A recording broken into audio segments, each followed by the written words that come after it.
ਮਸੀਹ ਵਿੱਚ ਪਿਆਰੇ ਭੈਣੋ ਤੇ ਭਰਾਓ ਤੇ ਬੱਚਿਓ, ਈਸਾਈ ਲੋਕਾਂ ਦਾ ਪ੍ਰੇਅਰ ਸਲੀਬ ਦੇ ਨਿਸ਼ਾਨ ਦੇ ਨਾਲ ਸ਼ੁਰੂ ਹੁੰਦਾ ਹੈ।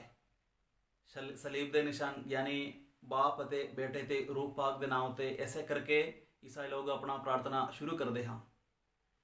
ਇਹ ਪ੍ਰਾਰਥਨਾ ਦੇ ਵਿੱਚ ਅਸੀਂ ਤਿੰਨ ਵਿਅਕਤੀਆਂ ਦੀ ਮੌਜੂਦਗੀ ਵੇਖਦੇ ਹਾਂ, ਬਾਪ, ਬੇਟਾ ਅਤੇ ਰੂਹ ਪਾਕ। ਪਿਛਲੇ ਐਤਵਾਰ ਨੂੰ ਪਾਕਮਾ ਕਲੀਸਿਆ ਪੈਂਤੇਕੋਸਤਾ ਦੀ ਤਿਉਹਾਰ ਮਨਾਇਆ। ਪੈਂਤੇਕੋਸਤਾ ਤੋਂ ਅਗਲੇ ਐਤਵਾਰ ਪਾਕਮਾ ਕਲੀਸਿਆ ਇਹ ਪਾਕ ਤਸਲਿਸ ਦਾ ਟ੍ਰਿਨਿਟੀ ਦਾ ਇਹ ਈਦ ਮਨਾਉਂਦੇ ਹਨ, ਕਿਉਂਕਿ ਸਾਨੂੰ ਇਹ ਸਮਝਾਉਣ ਵਾਸਤੇ, ਯਾਦ ਦਿਲਾਉਣ ਵਾਸਤੇ ਕਿ ਖੁਦਾ ਦਾ ਸੁਭਾਅ, ਨੇਚਰ ਕਿਵੇਂ ਹੁੰਦਾ ਹੈ। ਇੱਕ ਹੀ ਖੁਦਾ ਹੈ ਲੇਕਿਨ ਤਿੰਨ ਸ਼ਖਸ ਹਨ, ਤਿੰਨ ਵਿਅਕਤੀਆਂ ਹਨ।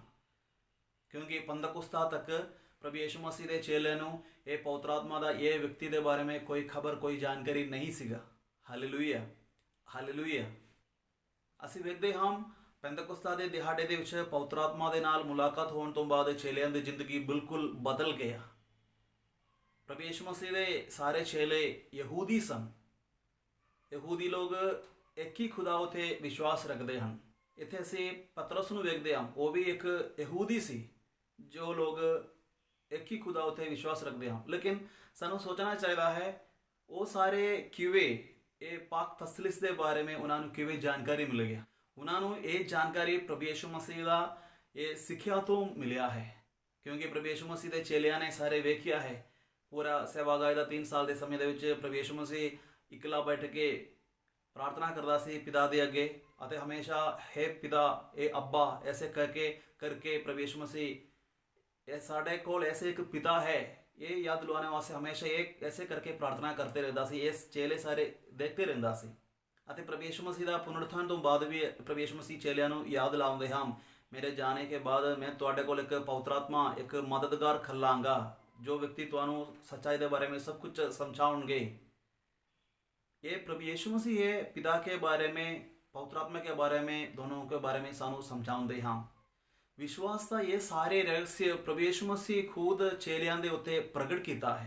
प्रभु यीशु मसीह का ये सिक्ख्या द्वारा चेलियां ने यह महसूस किया, उन्होंने समझ में आ गया कि ये पाक तसलिस का एकता किवें हुंदा है, वो किवें एकमिक होके काम करता है, उनका आपसी प्यार किवें हुंदा है। ये सब कुछ प्रभु यीशु मसीह दे सिक्ख्या तो चेलियां नूं पता चल गया। प्रभु यीशु मसीह ने यह सब कुछ चेलियां नूं सिखाया सी, लेकिन पैंतेकोस्ता दे दिन जदों पवित्र आत्मा उन्हां दे उत्ते उतर आ गया, पवित्र आत्मा इन्हां नूं मजबूत कीता, ताकत कीता ये सब कुछ समझाने वास्ते। ऐसे ये लोग पिता के बारे में, पुत्र के बारे में, पवित्र आत्मा के बारे में, खुदा दा तीनों एक साथ किवें काम करता है, किवें एक साथ इकट्ठे रहिंदा है, ये चेलियां नूं पता चल गया।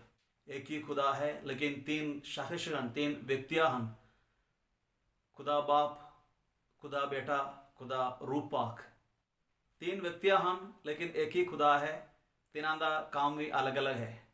खुदा बाप नूं पुराना नेम दे विच असीं वेखदे हां। प्रभु यीशु मसीह नूं असीं कलीसिया दे शुरुआत विच प्रभु यीशु मसीह मनुक्ख बन के साडे कोल आया, ਅਤੇ पिछले 2000 साल के समय ਦੇ भी आज भी असीं पवित्र आत्मा दी ਇਹ ਕੰਮ ਕਲੀਸਿया ਦੇ ਵਿੱਚ ਵੇਖਦੇ ਹਾਂ। ਅਤੇ ਅੱਜ ਦੇ ਅੰਜੀਲ ਵਿੱਚ ਵੀ ਅਸੀਂ ਇਹ ਵੇਖਦੇ ਹਾਂ, ਪ੍ਰਭੂ ਯਿਸੂ ਮਸੀਹ ਸੁਰਗ ਜਾਣ ਤੋਂ ਪਹਿਲਾਂ ਚੇਲਿਆਂ ਨੂੰ ਆਗਿਆ ਦਿੱਤਾ ਸੀ, ਤੁਸੀਂ ਸਾਰੇ ਸੰਸਾਰ ਵਿੱਚ ਜਾਓ ਅਤੇ ਬਾਪ, ਬੇਟਾ ਤੇ ਰੂਹ ਪਾਕ ਦੇ ਨਾਮ ਤੇ ਸਾਰੇ ਕੌਮਾਂ ਨੂੰ ਬਪਤਿਸਮਾ ਦਿਓ। ਅਤੇ ਅਸੀਂ ਸਾਰੇ ਜਦੋਂ ਅਸੀਂ ਸਾਰੇ ਬਪਤਿਸਮਾ ਦਾ ਸਾਕਰਮੰਡ ਗ੍ਰਹਿਣ ਕੀਤਾ ਸੀ, ਸਾਰੇ ਬਾਪ, ਬੇਟਾ ਤੇ ਰੂਹ ਪਾਕ ਦੇ ਨਾਮ ਤੇ ਬਪਤਿਸਮਾ ਦਾ ਸਾਕਰਮੰਡ ਪਾਣੀ ਦੇ ਨਾਲ ਸਵੀਕਾਰ ਕੀਤਾ ਹੈ। ਅਤੇ ਹਰ ਇੱਕ ਵਿਸ਼ਵਾਸੀ ਲੋਕਾਂ ਦੀ ਜ਼ਿੰਦਗੀ ਦਾ ਕੇਂਦਰ ਬਿੰਦੂ ये पाक तसलिस होना चाहिए है। ये प्रभु यीशु मसीह दे विच खुदा आप दे विच एक रहस्य है। जदों तक खुदा बाप प्रभु यीशु मसीह द्वारा असी सारियां दे उत्ते, तुसी सारियां दे उत्ते अपने आप प्रगट नहीं करते, कोई भी व्यक्ति ये विश्वास का रहस्य समझ नहीं पाएंगे। ये विश्वास का रहस्य दिमाग से कोई भी व्यक्ति समझने के लिए कोशिश करेंगे तो हम कभी भी समझ में नहीं आएंगे, क्योंकि ये सिर्फ अपने हृदय दे नाल, दिल दे नाल समझ सकता है।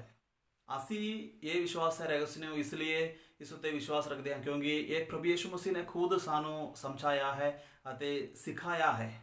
अते प्रभु यीशु मसीह दे अंजीलगार चेले लोग सारे ये सब कुछ अपने अंजीलों में, किताबों में लिख दिता है। अते कलीसिया दे मुढ़ली कलीसिया दे शुरुआत विच फादर्स ऑफ द चर्च, वो बिशप लोग, वो सारे लोगों ने कलीसिया दे हर एक जगह ते ਫਾਦਰ ਲੋਗਾਂ ਦੁਆਰਾ ਸਾਨੂੰ ਸਮਝਾਇਆ ਹੈ। ਅਤੇ ਇਹ ਕਲੀਸਿਆ ਦੀ ਸ਼ੁਰੂਆਤ ਵਿੱਚ ਦੋ ਬੜੇ ਕਾਉਂਸਲ ਸੀ, ਨਿਕੀਆ ਕਾਉਂਸਲ ਆਫ ਨਾਈਸੀਆ ਅਤੇ ਕੌਂਸਟੈਂਟੀਨੋਪਲ। ਉਹ ਕਾਉਂਸਲ ਦੇ ਵਿੱਚ ਕਲੀਸਿਆ ਦੀ ਸ਼ੁਰੂਆਤ ਵਿੱਚ ਇਹ ਵਿਸ਼ਵਾਸ ਉਹਨਾਂ ਨੇ ਸਵੀਕਾਰ ਕੀਤਾ ਹੈ। ਅਤੇ ਇਹ ਪਾਕ ਤਸਲੀਸ ਨੂੰ ਅਸੀਂ ਆਪਣੇ ਹਰ ਇੱਕ ਵਿਸ਼ਵਾਸੀ ਲੋਕ, ਈਸਾਈ ਲੋਕ ਆਪਣੇ ਜ਼ਿੰਦਗੀ ਦੇ ਹਰ ਇੱਕ ਹਿੱਸਾ ਦੇ ਵਿੱਚ ਮਹਿਸੂਸ ਕਰ ਸਕਦਾ ਹੈ, ਕਿਉਂਕਿ ਸਾਡੀ ਸਾਰੇ ਪ੍ਰਾਰਥਨਾ ਦੀ ਸ਼ੁਰੂਆਤ ਦੇ ਵਿੱਚ ਅਸੀਂ ਇਹ ਸਲੀਬ ਦਾ ਨਿਸ਼ਾਨ, ਖੁਦਾ ਬਾਪ ਨੂੰ, ਬੇਟੇ ਨੂੰ, ਪਵਿੱਤਰ ਆਤਮਾ ਨੂੰ ਯਾਦ ਕਰਕੇ ਕਰਦੇ ਹਾਂ। ਹਰ ਇੱਕ ਪ੍ਰਾਰਥਨਾਵਾਂ ਇਹ ਪਾਕ ਤਸਲੀਸ ਦੇ ਨਾਲ ਹੀ ਸ਼ੁਰੂ ਹੁੰਦੇ ਹਾਂ। ਹਰ ਇੱਕ ਪ੍ਰਾਰਥਨਾ ਸ਼ੁਰੂ ਵੀ ਪਾਕ ਤਸਲੀਸ ਦੇ ਨਾਲ ਹੁੰਦਾ ਹੈ। ਹਰ ਇੱਕ ਪ੍ਰਾਰਥਨਾ ਸਮਾਪਤ ਵੀ ਜਦੋਂ ਕੋਈ ਵੀ ਪੁਰੋਹਿਤ ਬਿਸ਼ਪ ਜੀ ਤੁਹਾਨੂੰ ਬਰਕਤ ਦੇਣਗੇ, ਉਹ ਤੋਂ ਖੁਦਾ ਬਾਪ, ਬੇਟੇ ਤੇ ਰੂਹ ਪਾਕ ਦੇ ਨਾਲ ਆਸ਼ੀਰਵਾਦ ਤੇ ਬਰਕਤ ਦਿੰਦਾ ਹੈ।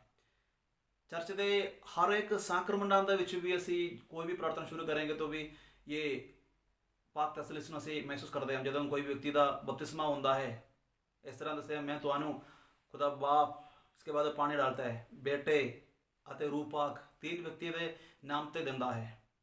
ਅਤੇ ਇਤਰਾਫ ਦੇ ਵਿੱਚ ਵੀ ਜਦੋਂ ਪੁਰੋਹਿਤ ਲੋਕਾਂ ਨੂੰ ਮਾਫੀ ਦਿੰਦੇ ਹਨ, ਉਸ ਸਮੇਂ ਵੀ ਪਿਤਾ, ਪੁੱਤਰ ਅਤੇ ਪਵਿੱਤਰ ਆਤਮਾ ਕੇ ਨਾਮ ਪਰ ਤੁਹਾਨੂੰ ਮਾਫੀ ਮਿਲਦਾ ਹੈ। ਹਰ ਇੱਕ ਜਦੋਂ ਸ਼ਾਦੀ ਦੀ ਸਾਕਰਮੈਂਟ, ਵਿਆਹ ਦਾ ਸਾਕਰਮੈਂਟ, ਕੋਈ ਵੀ ਸਾਕਰਮੈਂਟ, ਇਸ ਹਰ ਇੱਕ ਪ੍ਰਾਰਥਨਾ ਦੇ ਵਿੱਚ ਖੁਦਾ ਬਾਪ, ਬੇਟੇ ਤੇ ਰੂਹ ਪਾਕ ਨੂੰ ਅਸੀਂ ਮਹਿਸੂਸ ਕਰਦੇ ਹਾਂ। ਅਤੇ ਕਾਫੀ ਚਰਚਾਂ ਵਿੱਚ ਸ਼ਾਮ ਨੂੰ 7 ਵਜੇ 3 ਵਾਰ ਇਹ ਖੰਡੀ ਵਜਾ ਹੁੰਦਾ ਹੈ, ਚਰਚ ਦੀ ਬੈਲ ਬਜਾਤਾ ਹੈ। ਇਹ ਸਾਨੂੰ ਇਸ ਲਈ ਬजा रहे, ਸਾਨੂੰ याद दिलवाने वास्ते कि पाक तसलीस ਨੂੰ ਹਮੇਸ਼ਾ ਅਸੀਂ ਯਾਦ ਰੱਖਣੇ ਕੇ लिए ਇਹ ਚਰਚ ਬੈਲ ਬਜਾਉਂਦਾ ਹੈ।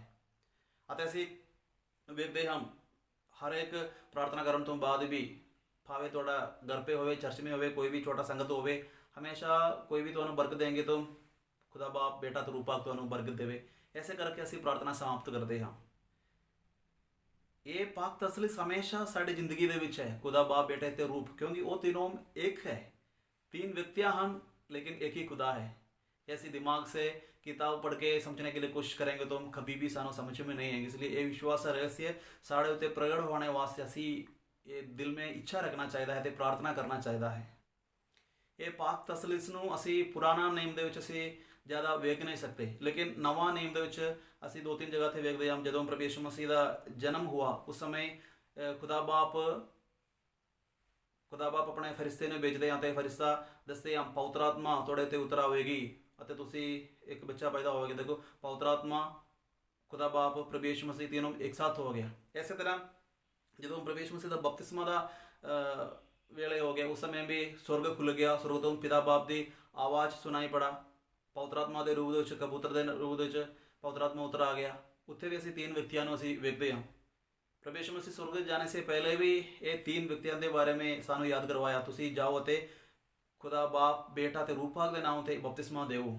ਇਹ ਸਭ ਕੁਝ ਪੰਤੇਕੁਸਤਾ ਤੋਂ ਬਾਅਦ ਚੇਲਿਆਂ ਨੂੰ ਵੀ ਸਮਝ में ਆ ਗਿਆ।